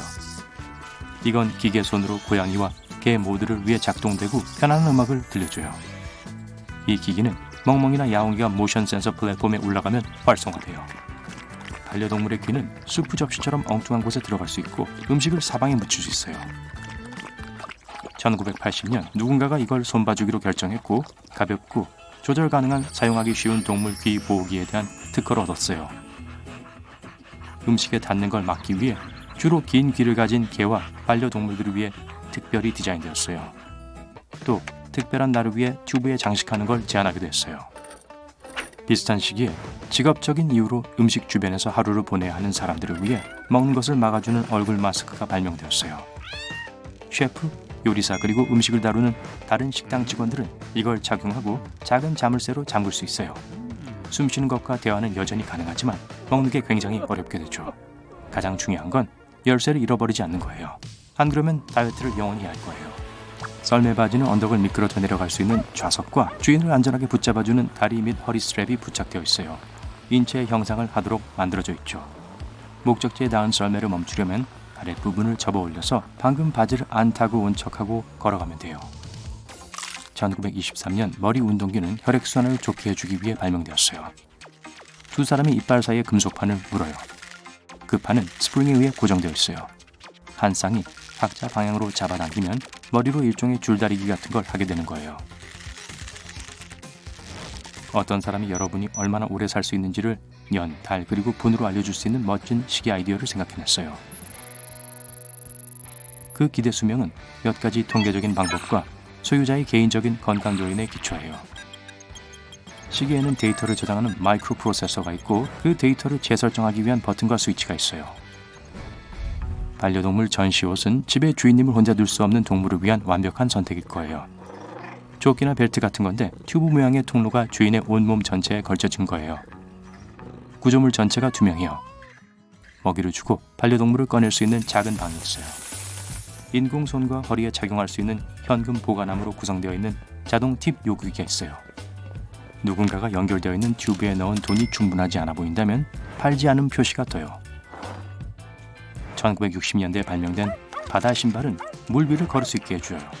오리발 프로펠러를 사용했고 떠 있으려면 착용한 사람의 훌륭한 균형 감각이 필요했죠. 1시간 이상 밤에 숲을 뛰어다닙니다. 여러분은 치타보다 더 빠릅니다. 피곤하거나 춥지 않아요. 여러분은 나무 뿌리에서 쥐가 바스락거리는 소리를 듣고 숲의 모든 냄새를 맡습니다. 야간 시력 덕분에 여러분은 밤하늘에 있는 새를 볼 수 있습니다. 음식이나 물 없이 몇 달을 견딜 수 있어요. 아가미로 물속에서 자유롭게 수영할 수 있습니다. 평행세계에서 인간은 이런 모습으로 진화했습니다. 이곳에서 인간은 야생에서 만날 수 있는 모든 상황에 대처할 수 있는 이상적인 유기체입니다. 우리 세계에서는 상황이 좀 더 복잡합니다. 인간은 단지 적응하고 주변 세계를 변화시킴으로써 살아남았을 뿐입니다. 인간은 이가 32개뿐이에요. 이 치아가 빠지고 나면 더 이상 새 이가 자라지 않습니다. 하지만 진화는 멈추지 않습니다. 우리 음식은 더 부드럽고 영양가도 더 좋아졌어요. 오래 씹을 필요가 없어요. 새로운 식단은 턱을 작아지게 하고 뇌를 크게 만들었습니다. 결과적으로 관절과 가장 가까이 있는 4개의 치아를 위한 공간이 사라졌어요. 우리가 사랑니라고 부르는 치아죠. 미래에는 28개의 치아만 갖게 될 거고 오늘날에도 35%의 사람들이 사랑니가 없습니다. 호모사피엔스는 턱을 가진 유일한 포유동물입니다. 고릴라와 침팬지 같은 우리의 친척들도 턱이 안으로 기울어져 있습니다. 인류학자들은 턱이 인간의 얼굴 크기가 감소하게 된 결과라고 생각합니다. 아마도 과거에는 턱이 강력한 턱뼈를 받치면서 힘을 더 강하게 해줬을 거예요. 수백만 년에 걸쳐 얼굴은 작아졌지만 턱은 그대로 유지되었습니다. 평평한 바닥에 손을 올려놓으세요. 약지와 엄지를 맞대보세요. 손목을 구부리면 긴 손바닥끈이 보일 거예요. 15%의 사람들이 이미 이 근육을 가지고 있지 않습니다. 손을 쥐는 힘 강도에 영향을 주지 않아서 오늘날 그 의미를 잃었습니다. 수백만 년 전 그것은 우리의 조상들이 능숙하게 나무에 오를 수 있게 해주었습니다. 진화는 우리에게서 이 유용한 기술을 빼앗아갔지만 그 흔적은 우리 몸에 남아있어요. 개, 말, 원숭이, 그리고 많은 다른 동물들이 귀를 움직일 수 있습니다. 이것은 이들이 더 잘 듣고 서로 의사소통을 할 수 있게 해줍니다. 인간은 길고 유연한 목을 가지고 있고 진화는 이런 능력을 사라지게 했어요. 하지만 현대인의 20%가 아직도 귀를 움직일 수 있어요. 10%의 사람들이 귀에 다윈의 결절을 가지고 있습니다. 과거에 우리는 현대의 마카크 원숭이처럼 뾰족한 귀를 가지고 있었는데 이 작은 돌기가 그 증거입니다. 황제 펭귄은 알을 부화시킬 때 115일 동안 먹지 않습니다. 정갈은 1년 내내 먹지 않고 지낼 수 있습니다. 진화는 인간에게 낙타와 같은 지방 혹이나 곰처럼 겨울잠을 잘 수 있는 능력을 주지 않았습니다. 매일 아침 우리의 조상들은 일어나서 생존을 위해 싸웠습니다. 이것을 위해 많은 에너지가 필요하기 때문에 우리는 매일 먹어야 합니다. 이건 별로 편리하지 않아요. 특히 음식이 슈퍼마켓에 있는 게 아니라 숲이나 들판에서 자꾸 도망을 친다면 말이죠. 인간의 뇌에서는 항상 1000억 개의 뉴런이 작동합니다. 덕분에 기억력도 좋고 대화도 할 수 있습니다. 이것은 생존에 필수적이에요. 큰 뇌에는 결함이 있습니다. 뉴런이 작동하기 위해서는 많은 연료가 필요합니다. 두뇌는 체중의 겨우 2.5%를 차지하지만 에너지의 20%를 소비합니다. 체스를 2시간 하는 동안 그랜드마스터는 560칼로리를 소모합니다. 프로 테니스 선수도 1시간에 같은 양의 에너지를 소비합니다. 두뇌가 크면 우리는 약해집니다. 심지어 작은 침팬지도 인간보다 훨씬 더 강합니다. 더 이상 나뭇가지에 매달리지 않는다면 근육이 필요하지 않겠죠? 하지만 다른 사람들과 협상하고 협력하기 위해서는 큰 두뇌가 필요합니다. 우리는 점점 몸이 약해졌고 소파에 누워있는 것을 점점 더 좋아하게 됐습니다. 이건 생각하기에 편안한 자세죠. 밤에 우리의 조상들은 특히 취약했습니다. 우리가 새로운 장소에서 잠을 잘 때 뇌의 왼쪽이 오른쪽보다 더 깨어 있습니다. 이러한 뇌 반응을 첫 번째 밤 효과라고 부릅니다. 이것은 어둠 속에서 도사리고 있던 위험에 대한 육체의 고대 반응입니다. 4천만 년에서 6천만 년 전 진화는 우리에게 또 다른 두려움을 주었습니다. 우리는 뱀이나 거미에게 물리는 것에 대한 두려움을 가지고 태어납니다. 분명히 이 동물들은 최초의 영장류에게 주된 위험이 되었습니다. 인류학자들은 우리가 200만 년 전에 달리기 선수가 되었다고 말합니다. 넓은 어깨는 팔을 휘두르며 균형을 잡기에 편리하게 해줍니다. 특별한 인대가 척추에서 뒤통수까지 뻗어 있습니다. 이것은 달리는 동안 머리를 안정시켜줍니다. 어떤 영장류도 강한 엉덩이 근육을 가지고 있지 않습니다. 달리기를 할 때만 완전히 작동합니다. 털이 없고 300만 개에 달하는 땀샘은 우리 몸이 과열되는 것을 막아줍니다. 사람들은 완벽한 달리기 선수입니다. 하지만 진화는 우리를 느리게 만들었습니다. 단거리 경주에서는 침팬지를 절대 따라잡을 수 없습니다. 치타는 말할 필요도 없죠. 치타는 시속 112km의 놀라운 속도로 가속합니다. 하지만 거의 모든 육지 동물들은 단거리 육상 선수이고 10분에서 15분 이상 뛰지 않습니다. 인간은 장거리 달리기에 적당합니다. 두 다리로 걷는 건 우리 조상들이 많은 문제를 해결하는 데 도움을 주었어요. 손이 자유로워서 음식이나 도구를 나르기에 편리했죠. 두 다리와 곧은 등은 우리의 조상들을 더 크고 다른 동물들에게 더 무섭게 보이도록 만들었습니다. 두 다리로 서면 재빨리 평원의 높은 풀이나 아프리카 사바나에서 여러분을 노리고 있는 검지호를 발견할 수 있게 됩니다. 몸무게는 단지 2개의 다리로 분산되었고 이것은 문제를 낳기도 합니다. 우리는 차분하게 거리를 걷다가 넘어져서 그 때문에 다칠 수 있습니다. 직립보행을 하기 위해 치러야 하는 대가로 간주하세요. 그렇다면 왜 발가락이 필요한 걸까요? 우리 조상들이 나무에서 살 때 발가락은 나뭇가지에 매달리는 것을 도왔습니다. 여러분이 발가락으로 컴퓨터 작업을 하고 그림을 그리거나 스크램블 에그를 요리할 수 있다고 상상해보세요. 멋지지만 진화 덕분에 이런 능력을 잃게 됐어요. 생각해보면 발굽이 있는 게 더 좋을 것 같아요. 내구성이 좋아서 신발이 필요 없을 거예요. 하지만 우리가 다시 진화하기 전까지 우리의 발은 부러지기 쉬운 상태로 남아 있습니다. 발에는 각각 26개의 뼈가 있습니다. 이것은 걷거나 뛰는 것을 더 안전하게 만들지는 않습니다. 극장에 가서 팝콘을 들고 멋진 영화 감상을 기대하면서 팝콘을 먹기 시작합니다. 하지만 곧 목에 걸려 캑캑거리기 시작해요. 그 몇 분간의 기침과 반사적인 눈물은 영원히 지속되는 것 같이 느껴집니다. 인간은 먹던 음식에 질식할 수 있는 유일한 포유동물입니다. 우리는 동시에 먹으면서 숨을 쉴 수 없어요. 그 이유는 우리의 발성기관의 구조 때문입니다. 후두는 아래쪽에 있고 그 덕분에 말을 할 수 있습니다. 하지만 먹는 동안에는 아니에요. 소름, 모발 기립증, 닭살, 이건 모두 살같이 매끄럽지 않고 울퉁불퉁하게 만드는 반사작용을 일컫는 이름들입니다. 춥거나 무서울 때 일어나는 반응이죠. 석기 시대로 가볼게요. 우리 조상들은 두꺼운 털로 덮여 있습니다. 겁을 먹으면 모낭이 솟아올랐습니다. 그러면 몸집이 더 커 보이게 됐는데 다른 동물들에게 위협적으로 보였어요. 현대인의 몸은 더 이상 길고 두꺼운 털을 가지고 있지 않습니다. 곰, 고슴도치, 박쥐, 거북이, 물고기, 그리고 곤충. 이 모든 생물체는 한 가지 공통점이 있습니다. 겨울잠을 잔다는 거예요. 과학자들은 우리의 조상들도 이 목록에 있었다고 주장합니다. 스페인 북부의 한 동굴에서 연구원들은 고대 사람들의 화석화된 뼈를 발견했습니다. 분석 결과는 50만 년 전에 인간들은 곰처럼 몇 달 동안 겨울잠을 잘 수 있었다는 것을 보여주었습니다. 덕분에 그들은 빙하기에 살아남았습니다. 우리 눈은 공기 중의 먼지와 지평선의 거대한 산을 볼 수 있게 해줍니다. 우리는 컬러로 세상을 보고 서로의 얼굴을 인식합니다. 날이 어두워지면 우리 시력은 새로운 조건에 빠르게 적응합니다.